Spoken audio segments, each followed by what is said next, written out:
Welcome to the Deep Dive.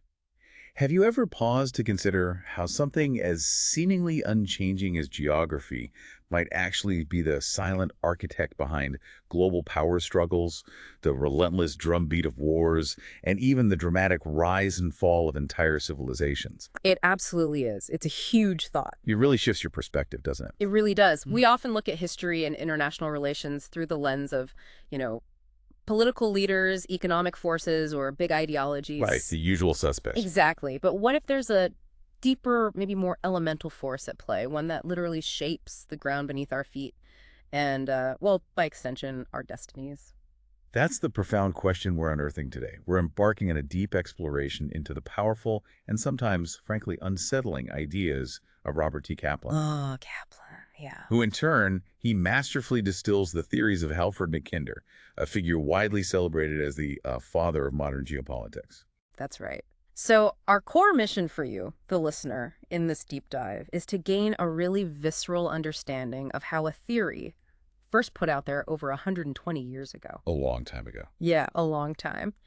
How it still offers this incredibly potent, if, okay, sometimes controversial, lens through which to decode current global events. By the end, you'll appreciate why, in Mackinder's pretty radical view, knowing the map doesn't just inform foreign policy. It quite literally is foreign policy. Wow. And to truly set the stage for this journey, Mackinder himself made this incredibly bold claim that it just hooks you right in. What was that? He said, "Man and not nature initiates, but nature in large measure controls." Controls. Yeah, it immediately flips your conventional perspective, Yeah. suggesting geography isn't just, a passive backdrop for human drama, but actually an active, indeed a controlling player in the grand theater of international affairs. Okay, that's a big claim. So let's begin to unpack this compelling idea. Let's do it, indeed. To fully grasp the genius and, frankly, the enduring relevance of Mackinder's work, we first need to lay some essential groundwork, starting with the very core concepts he built upon. So let's start with a foundational definition. Napoleon Bonaparte. I mean, a man who certainly mastered the art of war and diplomacy. He famously articulated strategy. Right. He defined it as the art of using time and space in a military and diplomatic manner. There it is, time and space. Right away, you hear how space, which is inherently geographical, becomes, inextricably linked to grand strategy. It's not just about when you act, but where. And in what kind of environment, yeah. Precisely. And from strategy, we naturally transition to geopolitics itself. Right. Kaplan, drawing from Mackinder, defines it succinctly as the influence of geography upon human divisions. Human visions. Interesting phrasing. It is, isn't it? It's the systematic study of how a state's outside environment, its physical location, its neighbors, its access to resources, trade routes, how all that determines its strategic choices. Yeah. And its constraints. Because that environment isn't empty. Exactly. It's teeming with other states, right? Each vying for their own survival security advantage. And Napoleon apparently had more to say on this. He did. With his characteristic sharpness, he echoed this sentiment with another powerful dictum. To know a nation's geography is to know its foreign policy.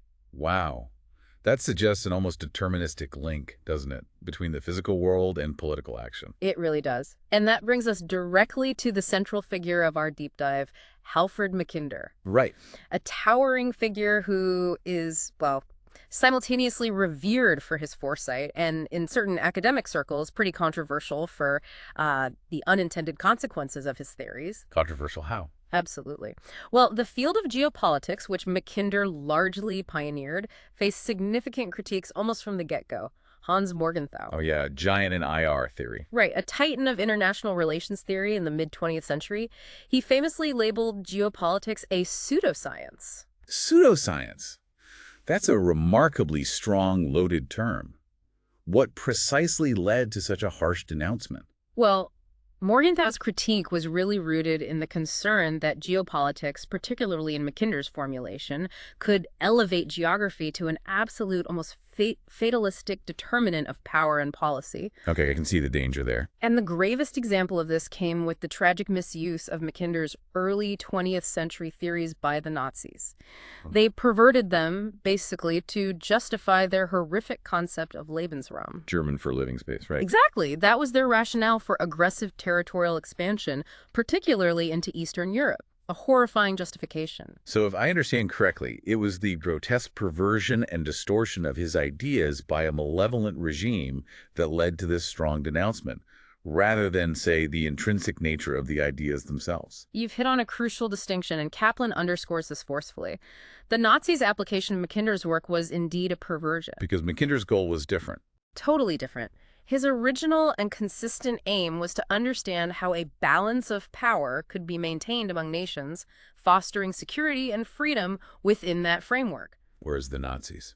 The Nazis, conversely, sought nothing less than to utterly overthrow that balance, replacing it with an ideology of conquest and domination, completely opposite goals. Right. So while Morgenthau's critique was sharp, his very engagement with, and actually his detailed summary of Mackinder's work, it ironically highlights just how powerful and influential Mackinder's ideas truly were, even as they were being denounced. That's a fascinating twist. It's like you can't ignore it, even if you're critiquing it. Exactly.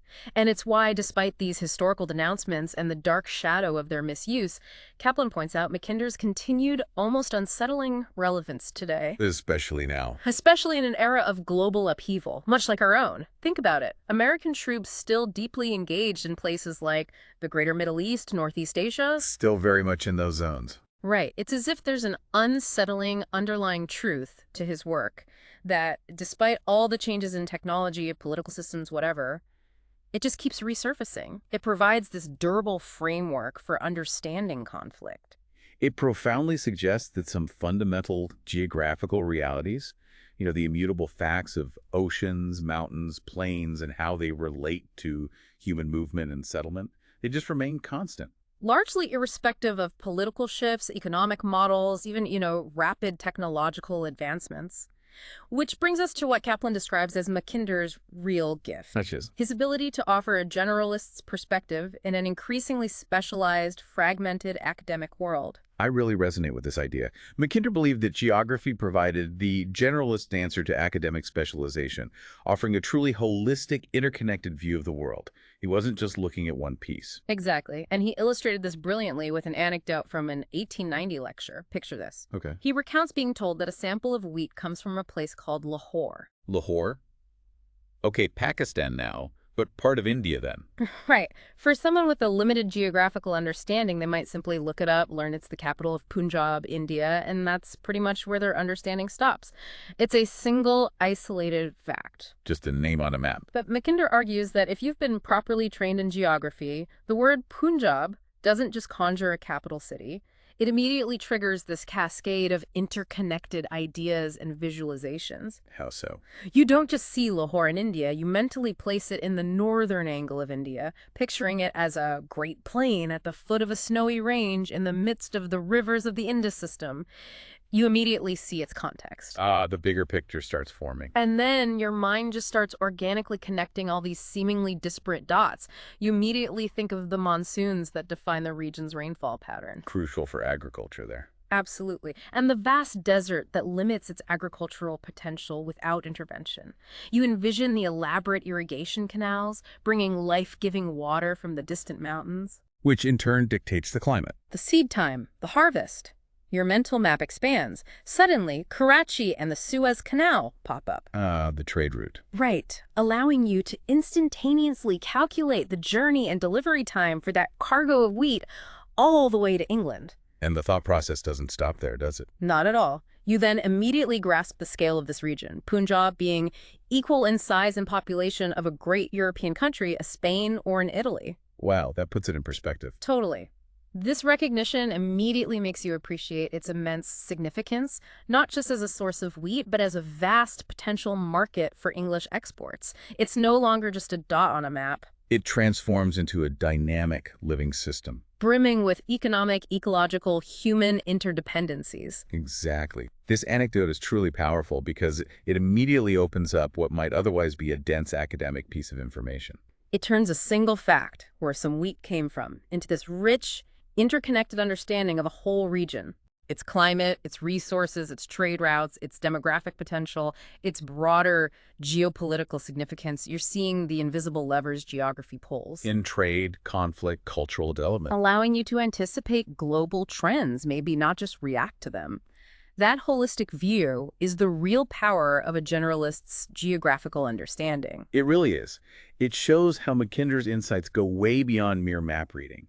They're about understanding the fundamental forces that shape human societies and international relations. Which brings us to his most famous, most sweeping, and arguably most prophetic idea: the world as a closed system. Okay, the closed system. This sounds big. Indeed. We're now delving into his seminal article, The Geographical Pivot of History, published back in April 1904. Right at the turn of the century. And Mackinder begins with this almost epic, grand historical sweep. He imagines historians in the remote future looking back at the past 400 years, roughly 1500 to 1900, and calling it the Columbian Epic. The age of Columbus, the age of discovery. Exactly, a monumental period of global exploration and expansion that he believed was just drawing to a close right around 1900. So he's reflecting on this era that fundamentally reshaped the known world. He talks about medieval Christendom being pent into a narrow region and threatened by external barbarism, kind of an enclosed, precarious existence. Right, hemmed in. Then, boom, the Columbian Age. Europe dramatically expands across the oceans into other continents against negligible resistances. A world of seemingly infinite open frontiers, just ripe for expansion. Yes, that was the era of outward thrust, of discovering new lands, establishing vast overseas empires. But Mackinder's profound and frankly chilling insight, articulated from the vantage point of 1904, What was it? was that this era of open frontiers was definitively over. Done. Over in 1904. That's what he argued. The world was rapidly solidifying into a closed political system of worldwide scope. His critical observation was that there was simply no more room on the planet for European empires to expand. Wow. No more truly terra incognita to conquer and settle without directly bumping into another established power. Precisely. That's a truly powerful observation. No more easy conquests, no more empty spaces to absorb internal pressures or conflicts. And this closure, he predicted, would have profound and global echoes. What does he say? He said with remarkable foresight, every explosion of social forces, instead of being dissipated in a surrounding circuit of unknown space and barbaric chaos, will henceforth be sharply re-echoed from the far side of the globe. And weak elements in the political and economic organism of the world will be shattered in consequence. Whoa! That's a statement that reverberates with immense prescience, doesn't it? He essentially foresaw the interconnected, ricocheting nature of global conflict and crisis. You can draw a straight line from that to World War I and II. Absolutely. This concept directly connects to the devastating realities of those wars, which were in fact played out on a worldwide scale, truly shattering weak elements across the entire globe. Empires, states, everything. It's a testament to his grasp of systemic change. And Kaplan, bringing this insight into the 21st century, notes that while Mackinder saw the Age of Discovery ending around 1900, the closed and crowded map has filled up even more since then. Oh, definitely. It's not just closed, it's increasingly packed. Exactly. Kaplan points out that this intensifying crowding isn't solely about raw population numbers, though that's certainly part of it. What else then? Crucially, it's also about the range of weaponry, the unprecedented ability to project military power and influence across vast distances more easily and quickly than ever before. Distance just doesn't protect like it used to. That makes sense. And what truly struck me, particularly from Kaplan's perspective as a foreign correspondent, is how global urbanization plays into this crowded map. He notes that even places we used to think of as remote or sparsely populated are now heavily urbanized. Like where? He gives this startling example, the Middle East, transforming from a largely rural tribal society to one dominated by immense megacities in just 50 years. 50 years. That's incredibly fast. Right. This isn't just population growth. It's a radical shift in how people live, interact, and occupy their geography. And this urban transformation profoundly alters the geopolitical landscape. Dense urban centers are totally different strategic targets, right? Completely. They need different approaches to defense, resource management, social control, compared to scattered rural populations. This concept of a truly closed and increasingly crowded world, it fundamentally alters the calculations of international relations today. It makes every crisis potentially global. What stands out to you about this profound shift, this lack of truly empty spaces? For me, it's the idea that there's simply no escape valve anymore. Yeah. In Mackinder's closed system, every major event just reverberates everywhere. Yeah, no hiding. It's less about outward expansion, which defines centuries, and far more about intense internal competition, resource scarcity, and just the profound interconnectedness of vulnerabilities. That framework really makes you reconsider how nations interact, how seemingly local conflicts can just blow up. Exactly. And Mackinder didn't just look forward to this closed system. He profoundly reinterpreted history through this geographical lens, too. He certainly did. Mackinder presented a rather controversial and, at the time, quite radical idea Okay, what was it? that European history should fundamentally be seen as subordinate to that of Asia. Subordinate. Wow. Yeah. He believed that European civilization, in its very essence, was merely the outcome of the struggle against Asiatic invasion. That's a truly massive claim. I mean, Right. we're usually taught Europe was the cradle of modern civilization, Greco-Roman heritage, Christianity, feudalism. Standard narrative, yeah. To say it was primarily shaped by external Asiatic threats feels like a complete inversion of that narrative. Well, Mackinder argued that Europe's cultural and political phenomenon stemmed not just from its internal dynamics, but critically from its geography, its intricate array of mountains, valleys, and peninsulas, which definitely helped foster individual fragmented nations. Right, that diverse landscape. But, he stressed, this geographically diverse defensible landscape was perpetually set against the immense and threatening flatland of Russia to the east. This steppe. That flatland, the Eurasian steppe, was not just a border, it was the historical gateway for centuries of devastating invasion. So he's talking about that huge open plain stretching across Eurasia. Yeah. When he talks about this flat land of Russia, it makes me picture that immense open space. Is he basically talking about the vast Eurasian steppe that acted as a highway for these forces? Precisely. Mackinder vividly describes how the earliest states like Poland and Russia initially set up shop in the protective embraces of the northern forest, seeking natural barriers against these nomadic incursions. Makes sense. Find some trees, some rivers. But the naked southern steppe was a completely different story. Unceasingly flat, with a hard, unforgiving climate limited to grass for sustenance, windswept sand, just a vast, open highway for fast-moving armies on horseback. Sounds absolutely brutal. A landscape offering no natural defense, forcing people to adapt or just perish. It was. These harsh, exposed conditions bred hard and cruel races of men who, given the lack of defensible spots, really had to destroy or be destroyed. Nowhere to hide. Right. No better means of defense in one spot than in another. So constant movement, aggression, military skill became paramount for survival. And from the 5th to the 16th centuries, Europe endured this relentless succession of nomadic invaders bursting from the steppe. Very cool. Huns, Avars, Bulgarians, Magyars, Kalmucks, Cumans, Patsanaks, Mongols, countless others, just waves of conquest coming out of the heart of the continent. So in his view, Europe wasn't just developing on its own. It was literally forged, defined in this constant defensive fire against these incursions. That's what Mackinder contends. The union of Franks, Goths, and Roman provincials against these Asiatics was the crucible that fundamentally produced modern France. Yeah. Likewise, burgeoning European powers like Venice, the papacy, Germany, Austria, Hungary, they originate, or at least mature, through their threatening encounter with these invaders. Huh. He uses this incredibly powerful and evocative phrase, describing the historical process as a pounding, as between pestle and mortar, which ultimately went into the making of modern Europe. Pestle and mortar, what a powerful image. You can almost hear the historical grinding, the immense pressure shaping these nations. It truly paints a picture of Europe being violently molded by these external forces. His summary is stark. The pestle was land power from the Heartland.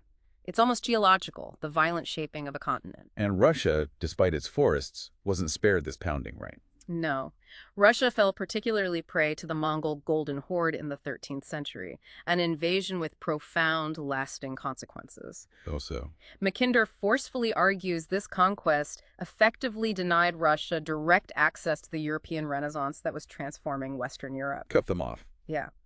This historical trauma, he suggests, left Russia branded forever with the bitterest feelings of inferiority and insecurity stemming from its vulnerability to land-based invasion. Ah, the vulnerability. And this deep-seated insecurity, in turn, led to Russia's perennial, almost existential obsession with expanding and holding territory, or at least dominating its contiguous shadow zones, creating vast buffer regions for defense. A deep-seated national insecurity, then, born from its tough geography and history. That's a fascinating insight into the psychological and strategic drivers of Russian policy, even today. Still resonates, doesn't it? And Hmm. it helped explain why Europe, in comparison, was able to emerge as the political cockpit of the world. Oh, so. Well, while the Mongol invasions brought immense destruction and lasting change across Russia, Turkey, Iran, India, China, large parts of the northern Arab Middle East, Europe largely avoided that same level of systemic destruction and conquest. Okay. This relative preservation allowed it to develop and emerge as the central stage for global power politics. Mackinder emphasizes that medieval Europe's macro destiny was generally conditioned by what happened on the Asian steppe right up until the Columbian epoch. So even the Crusades. He points to the eruption of the Seljuk Turks from the Heartland, which led to the Crusades, as potentially the very beginning of Europe's collective modern history, a direct response to a heartland threat. Wow. And this geographical lens also profoundly shapes his view of the Middle East, doesn't it? He calls it the most fragile of the four marginal regions bordering Eurasia. He does. Mackinder describes the Middle East in stark geographical terms. Deprived of moisture, thinly peopled, back in 1904, a big contrast to today's urbanization we mentioned. Right. Devoid of forest and fundamentally dominated by desert. All these factors, he argues, made it wide open to nomadic invasions and to subsequent upheavals and revolutions from the heartland's vast landmass. Okay, vulnerable from the land. But uniquely, unlike other marginal regions, it is also particularly vulnerable to sea power. Why? Because of its extensive coastlines and proximity to crucial gulfs and seas, Mediterranean, Red Sea, Persian Gulf. So a truly dual vulnerability. Constantly exposed to land invasions from the heartland and simultaneously vulnerable to naval power projected from the sea. A strategic nightmare in a way. Exactly. Mackinder sees the Greater Middle East as the ultimate unstable transition zone, a sprawling way station between the Mediterranean world and Indian and Chinese civilizations. Thought crossroads. Because of this unique position, it has historically registered and continues to register all monumental shifts in power politics across the wider world island. He even links it to Hodgson's oikoumene, that concept of the historical inhabited world, specifically the region that birthed three great monotheistic religions. Highlighting its unparalleled historical, cultural, and strategic centrality and vulnerability. Yes. It's remarkable how his seemingly dated observations about its vulnerability and transitional nature still resonate so powerfully with its complex geopolitical landscape today, centuries later. It really is. It gives you a whole new way to think about headlines from that region, not just as isolated events, but as part of these deep geographical patterns. Absolutely. Now, let's pivot, if you will, to what Mackinder saw as the great enduring geopolitical game, the perennial struggle between land power and sea power. Right. This is where Mackinder's analysis truly sharpens and becomes, well, highly influential. He observed that the discovery of the sea route around the Cape of Good Hope, Sailing around Africa instead of going overland through the Middle East. exactly, bypassing those long, often dangerous land routes, this was nothing short of revolutionary. It fundamentally freed Europe from its medieval caged existence. How was it caged? Well, hemmed in by vast deserts to the south, unknown oceans west, icy wastes north, and constantly threatened by those horsemen sweeping in from the east from the heartland. Oh, okay. This maritime breakthrough offered a completely new avenue for global reach. And this maritime liberation allowed Western European powers to truly project their strength globally, didn't it? They started covering the ocean with their fleets. Building empires. Gained unprecedented access to the entire rimland of southern Asia, opening up vast new trade routes, colonial possibilities, plus discovering and expanding into the New World. It really became the age of global maritime empires. Absolutely. But Mackinder, with his characteristic holistic view, saw that while Europe was expanding by sea, a parallel, equally impressive, and strategically significant expansion was happening simultaneously on land. Who was that? Russia. Just as European mariners were pushing outwards by sea, Russia was emerging from her northern forests and sweeping into Siberia, Eastward expansion. using Cossacks to effectively police the steppe against the Mongol nomads who had plagued them for centuries. This was Russia's own form of discovery and expansion, securing its vast interior landmass. So while the Portuguese, Dutch, English navies are rounding the Cape, setting up global trade, Russia is sending millions of peasants to sow the southwestern steppe with wheat fields, not just expanding agriculturally, but strategically outflanking the Islamic Iranian world. wow. It's almost like two colossal forces expanding at the same time. One fundamentally by sea, the other by land, each transforming the global map. Precisely. And for Mackinder, this wasn't just a fascinating historical coincidence. It was the articulation of a fundamental recurring archetype in geopolitics. Not architect. He saw this consistent, almost timeless theme playing out. A liberal sea power, as were Athens and Venice, against a reactionary land power, as was Sparta and Prussia. Liberal sea power versus reactionary land power. Okay, unpack that. Well, think about it. Athens, iconic sea power, fostered trade, naval might, an open democratic society. Sparta, by contrast, landlocked military state, rigid, centralized, focused on internal order through force. Right. Similarly, Venice, a maritime republic, built its wealth on trade and naval dominance, while Prussia, a quintessential land power, focused on a powerful, disciplined army and centralized control. These weren't just random pairings for Mackinder, they represented deep patterns. And he ties this dynamic to governance and political development. He argues that the sea provides inviolate border security necessary for liberalism and democracy to take root. How so? He uses the United States as a prime example. Effectively, an island nation bordered by two oceans with minimal land threats after its continental expansion was complete. True. Relatively secure borders compared to, say, European nations. And that inherent border security, he suggests, allows for a different kind of internal development, fostering freedom and pluralism. It's a compelling thought for how geography underpins political systems. So geography shapes politics, Mm. and then technology comes in. Right. He then brought in the critical role of technology in amplifying these geopolitical forces. In the 19th century, steam power dramatically increased the mobility and reach of sea power. Faster ships, more reliable. Exactly. Especially with huge projects like the Suez Canal, which significantly boosted the mobility of navies and merchant fleets around Eurasia's southern rimland, cutting transit times and costs massively. Okay, so steam boosts sea power, but then railways. Ah, yes. Railways. Initially, they served primarily as feeders for ocean-going commerce, Right. bringing raw materials and goods efficiently to ports for global shipping. Made sense. However, Mackinder, with his keen foresight, realized they were rapidly beginning to do the same thing for land power. How? This was particularly true in the vast, previously inaccessible Heartland. Remember, the sheer lack of stone and timber there had historically hampered building durable roads, limiting land mobility for centuries. Railways were a game changer. They could cross vast distances quickly, regardless of terrain. Exactly. This profound technological shift brought him to his monumental 1904 main point, the concept of the pivot region. The Heartland. He posed this truly insightful question. Is not the pivot region of the world's politic that vast area of Eurasia which is inaccessible to ships, but in antiquity lay open to the horse-riding nomads and is today about to be covered with a network of railways? So he saw Russia, with its accelerating railway development across its huge landmass, as essentially replacing the horse-riding Mongols. As the dominant force of the Heartland, yeah.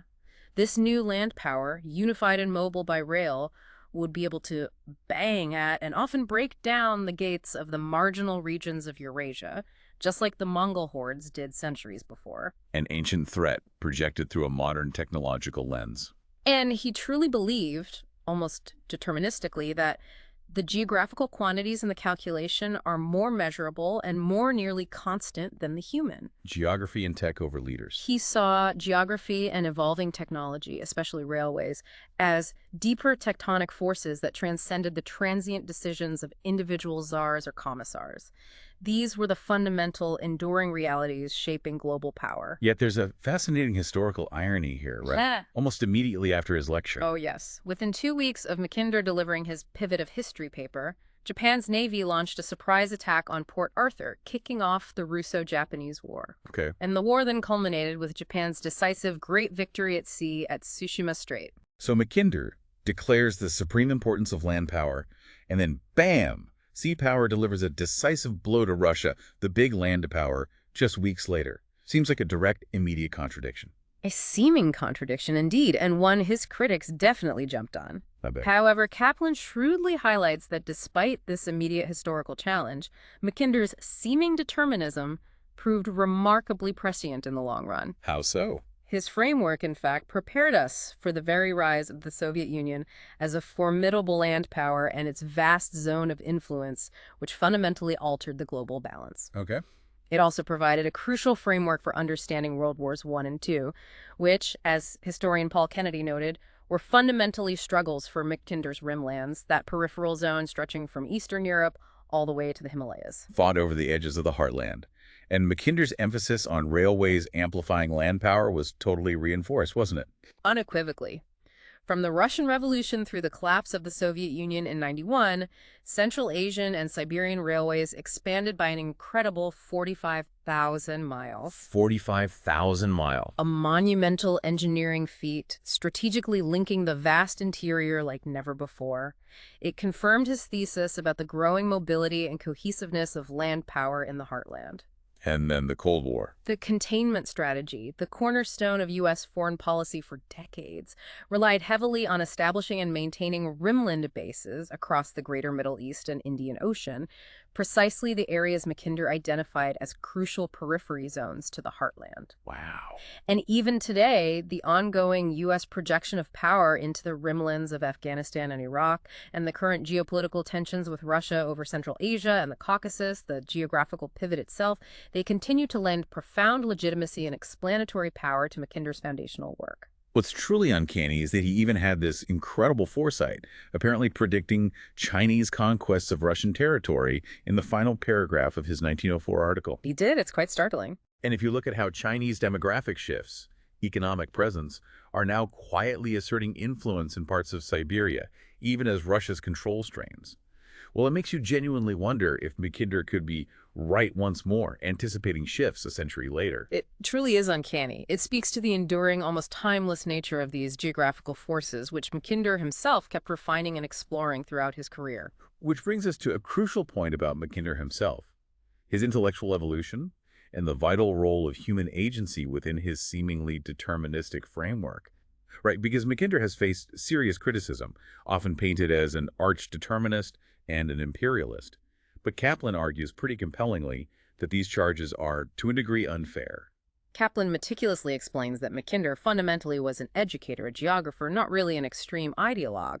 He was undeniably an enlightened British patriot of his era. Reflecting the times. Exactly. He sincerely believed that human development and democracy were more likely to flourish under British influence back then. That certainly reflected prevailing sentiments. However, his determinism largely stemmed from his subject geography, which can be inherently deterministic. Mountains are mountains, oceans are oceans. They dictate certain realities. But the crucial distinction, the real nuance, comes later, right? In his 1919 book, Democratic Ideals and Reality. Yes. There, a principal theme is that while geography imposes powerful constraints, human agency can overcome the dictates of geography. So it's not fatalistic. No, it's not a fatalistic surrender to the map. It's a recognition of the challenge, but also of human potential to shape outcomes. How did he put it? Well, his biographer, W.H. Parker, summarized it well. Those who are working in harmony with environmental influences will triumph over those who strive against them. Okay, work with geography, not against it. And the French philosopher Raymond Aron called this probabilistic determinism. Geography sets the probabilities, it loads the dice, but human action, ingenuity, strategic choices can decisively shift the outcome. Like engineers building a dam on a river. That's a great analogy. The river, geography, determines the valley's shape over millennia. But engineers, human agency, can build dams, divert channels, irrigate lands, fundamentally altering the immediate flow and impact, creating new possibilities, even if the underlying geographical valley remains. It's about working with or against those deep currents. And Mackinder himself explicitly stressed this role of human will, didn't he? He did. He wrote that while under the spell of the Darwinian theory, men came to think that those forms of organization should survive which adapted themselves best to their natural environment, humanity now increasingly realizes that human victory consists in our rising superior to such mere fatalism. So he was actively opposed to complacency, urging action, not resignation. Absolutely. He powerfully used the example of the peace after Waterloo in 1815. Diplomats, focused on restoring the old order, completely failed to foresee the looming menace of a unified Prussia. A huge oversight. So Mackinder issued this stark challenge to his contemporaries at the Paris Peace Conference in 1919. Is it possible for us so to grade the stream bed of future history as that there shall be no more cataracts? Meaning Can we actively prevent future disasters? Exactly. It wasn't fatalism. It was a profound call to intellectual and strategic action. Understand geography so we can actively avoid predictable tragedies. So he was really a hesitant determinist, presenting a daunting vision, not to beat us into submission, but to challenge us to rise above it. Right. He understood that escaping the predictable calamities of history required immense, conscious, sustained human effort. It's actually an inspiring take, not depressing. And critically, he kept revising his pivot thesis, right? Taking current events into account. Constantly. He was the opposite of static, dogmatic thinking. His real brilliance was anticipating a truly global political system when most Edwardian minds were still stuck on a purely European continental system, often rooted in 19th century diplomacy. He saw the bigger picture. And his big update, Democratic Ideals and Reality, came out in 1919, right around the Versailles Peace Conference. Perfect timing. It served as a revised, significantly expanded thesis and a remarkably far-sighted warning. He specifically warned the peacemakers, despite WWI's immense cost, that the duel between Teuton and Slav was yet to be fought out. Ominous. A prediction of future conflict in Eastern Europe. And his core idea from the pivot, that humanity faced a closed system, was powerfully revisited in this book. He argued the era of discovering truly new land was over. Political ownership of all the dry land had effectively been pegged out. Competition would only intensify. And from this, he introduced his really grand concept of the world island. Can you break that down? Sure. He started by describing the world promontory. That's the landmass stretching from the British Isles and Iberia, scooping around Africa, then across the Indian Ocean to India and East Asia. Okay, the coastal rim, basically. And then the world island itself, Eurasia and Africa together. A truly colossal landmass he believed would become increasingly cohesive as technology like railways and telegraphs connected its parts. And he used stats to back this up. Oh yeah. Start geographical statistics. One ocean covering 9/12 of the globe. There is one continent, the world island, covering 2/12 of the globe, and there are many smaller islands, whereof North America and South America are, for effective purposes, two, which together cover the remaining 1/12. Wow. That really visualizes the dominance of that single landmass. It underscored how maritime powers historically projected influence around the world island, controlling its edges, contrasting with the interior land power of the Heartland. And he highlighted the sheer demographic and economic power within this world island. Absolutely. 75% of the human population, most of the world's wealth, maybe 60% of global GDP, 3/4 of energy resources, all concentrated in Eurasia and Africa. Overwhelming numbers. This leads to Mackinder's implicit, powerful assumption. Eurasia would inevitably dominate geopolitical calculations, and perhaps controversially, that Europe itself would become less and less of an entity separate from the rest of Eurasia and Africa. Europe just part of the bigger island. This old world has become insular, or in other words, a unit, incomparably the largest geographical unit on our globe, he wrote. Its internal dynamics would increasingly define global power. And this inherent closed system, where all land is claimed and connected, means geography becomes more important, not less. Exactly, because every strategic decision reverberates globally. As Kaplan vividly puts it, the effect of a harsh terrain in Afghanistan can register politically from one end of the world island to the other. Interconnectedness amplifies geographical influence. Which leads us to his most famous, most chilling, arguably most impactful dictum. The big one. Who rules East Europe commands the Heartland. Who rules the Heartland commands the world island. Who rules the world island commands the world. Simple, cascading, rooted in geographical power, became a strategic blueprint for the 20th century. But it's absolutely crucial to remember this wasn't just detached academic prediction. He was reacting directly to the carnage of World War I and the chaotic Paris Peace Conference. Trying to redraw the map of Eastern Europe. Right. With the collapse of the Austro-Hungarian and Ottoman empires, Mackinder suddenly championed a cause he'd previously overlooked. The vital necessity that there should be a tier of independent states between Germany and Russia. A buffer zone. Yes, he passionately advocated for a bulwark of independent states. Estonia south, through the Baltics, Poland, down to Bulgaria, what he optimistically called Great Bohemia, Great Serbia, Great Romania. This was different from the earlier crush zone idea. It was a refinement. Fairgreaves' crush zone was just this vulnerable area liable to be overrun. Mackinder hoped that if these new states could survive, a genuinely Central Europe, might emerge as a buffer. And he went even further east. He did, proposing independent states east of Eastern Europe itself. Belarus, Ukraine, Georgia, Armenia, Azerbaijan, Dagestan, explicitly to thwart Bolshevik Russia. It's truly uncanny how that map, drawn over a century ago, became almost exactly the reality after the Soviet Union dissolved in 1991. He saw the strategic need for these nations way back then. The profound irony, though, is that Mackinder, the supposed arch-realist, kind of went soft here by embracing Wilsonian principles of national self-determination. Why was that soft? He didn't fully grasp, as historian Arnold Toynbee did, that a Europe drawn purely on ethnic self-determination rather than strategic balance was liable to be a Europe dominated by Germany, a strong central power amidst smaller, fragmented states. And history tragically proved that right. With brutal efficiency. Germany conquered much of Eastern Europe in the 30s and 40s. Then Russia reacted, conquering those same states after WWII, keeping them in a prison of nations until 1989. Mackinder's warning about the duel between Teuton and Slav played out horrifically. Only recently has hope emerged for a truly independent Central Europe between Russia and Germany. Right. And Kaplan emphasizes that despite his hard-nosed analysis, Mackinder was a liberal at heart. He imagined the British Commonwealth as an association of cultures, not just an empire, and remarkably even foresaw something like NATO's struggle against the Soviets, a maritime alliance containing a great land power. Envisioning collective security to balance power. And he also expanded his definition of the Heartland in 1919, a term coined by Fairgrieve. Yes, Heartland was Fairgrieve's term. In 1919, Mackinder added vast new territories to his original 1904 pivot areas. What did he add? The Tibetan and Mongolian upland courses of the great rivers of India and China, recognizing the strategic high ground, and crucially, a broad belt of countries going north to south from Scandinavia to Anatolia, encompassing all of Eastern and Central Europe. So this new Heartland Roughly approximated the Soviet Empire at its Cold War peak, plus Norway, northern Turkey, Iran, parts of Western China.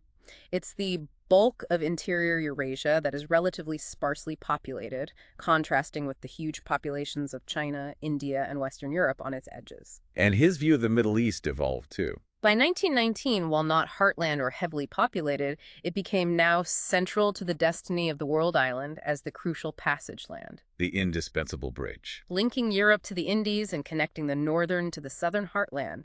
He particularly stressed Iran's criticality due to its proximity to Arabia and its position as a proximate part of the heartland, a key gateway. And then there's the fascinating exception, Greece. Geographically part of that buffer belt, but he excluded it. Explicitly excluded it from the expanded heartland in 1919. Because Greece is so much bounded by water and therefore accessible to sea power, that geographical reality made it strategically different. And he saw its importance. Incredible prescience. He wrote that possession of Greece by a great heartland power would probably carry with it the control of the world island. He saw it as a crucial maritime gateway into Eurasia. And history after WWII validated that. Remarkably. Greece, despite a fierce civil war and Soviet pressure, was the only one of those key Eastern European buffer states not to fall into the Soviet orbit. It avoided the prison of nations. Became a strategic southern ridgeline of NATO, directly contrasting the Soviets' eventual Cold War loss. A stark example of how sea power access can make all the difference. And finally, what about India and China? Mackinder saw them with their hundreds of millions of people as effectively self-contained, able to peacefully develop, largely immune from direct heartland power impact. This led to his ultimate prediction. The future lies to a large extent in the monsoon lands of India and China. A fascinating long view on demographics and geography. So, after this comprehensive journey through Mackinder's ideas, the big question remains. Why does the heartland still matter so profoundly today? Is it just about its vast natural resources, oil, minerals, that sort of thing? Well, the heartland is indeed incredibly rich in oil and strategic minerals and metals, no doubt about that. But Mackinder's view was far broader, more sophisticated than just a resource map. How so? He saw it more as a register of power, rather than just a determiner of it. A register of power, what does that mean? It means the heartland provides this crucial reference point for understanding the complex dynamic relationships across the vast expanse of Eurasia. It's just significantly easier to explain and analyze strategic interactions across Eurasia by having its immense geographical center as a constant reference point. Rather than defining everything from shifting coastline. Exactly. It's the stable anchor of land power. And the whole story of the Soviet Union, its rise, its fall, seems like a dramatic real-world confirmation of Mackinder's theories, doesn't it? Absolutely. Mackinder, writing just after WWI, predicted that if the Soviet Union emerged strong, it would rank as the greatest land power on the globe, uniquely able to garrison the Heartland. Which it did. Tragically true after both world wars, as the Soviets consolidated their grip over much of Mackinder's expanded Heartland. And, just as Mackinder indicated, the Soviet Union faced off against the world's preeminent sea power, the United States, during the Cold War. The classic land versus sea power struggle. A direct manifestation of his archetype. And the Soviet invasion of Afghanistan is often seen as pivotal, maybe fatal, for that land power. It was arguably the Heartland's ultimate trap. Afghanistan was that small part of the Heartland that had eluded its grasp for decades, rugged, mountainous, strategically vital. Right. The Soviet invasion in '79 was, at heart, a classic land power's quest for sea power, that age-old search for a warm water port on the Indian Ocean, which Afghanistan could potentially provide access to. But it backfired spectacularly. History vividly records, yeah. By getting entrapped by guerrillas in Afghanistan, the Kremlin's whole empire fell apart. The immense costs, human and economic, the strategic overreach in that hostile, landlocked environment, it proved a critical factor in the USSR's dissolution. A stark lesson in the limits of land power, even massive land power, within the Heartland itself. Definitely, when confronted by indigenous resistance in that terrain. And now, fast forward to today. Russia, greatly reduced in size after the Soviet collapse, is visibly, vigorously trying to reconsolidate that same Heartland, especially its vital western and southern fringes. Belarus, Ukraine, the Caucasus, Central Asia. You see it constantly in the headlines. That ongoing effort, a full century after Mackinder first put down his theories, now constitutes one of the principal geopolitical dramas of our time. The war in Ukraine. Diplomatic pressure on Belarus, shifting allegiances in the South Caucasus, Russia's continued influence in Central Asia.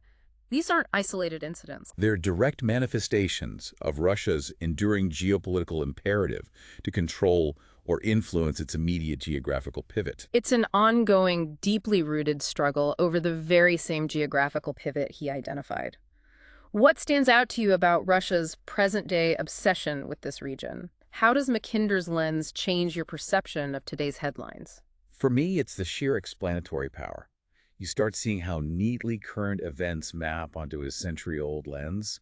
It reveals these deep historical, geographical forces at play, not just, day-to-day headlines or the whims of leaders. It connects the past to the present. In an unsettling, undeniable way. It makes you realize that sometimes the oldest maps hold the newest truths. Indeed.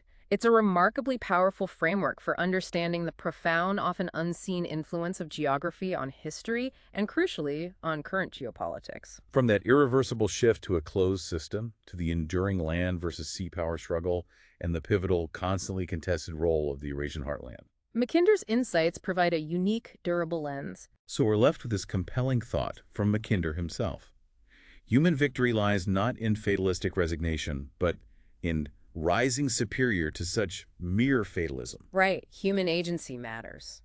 So, if geography truly does exert such powerful control, what specific geographical realities in today's crowded, interconnected world island do we as individuals and nations need to understand and respect most deeply? To shape a better future. Exactly.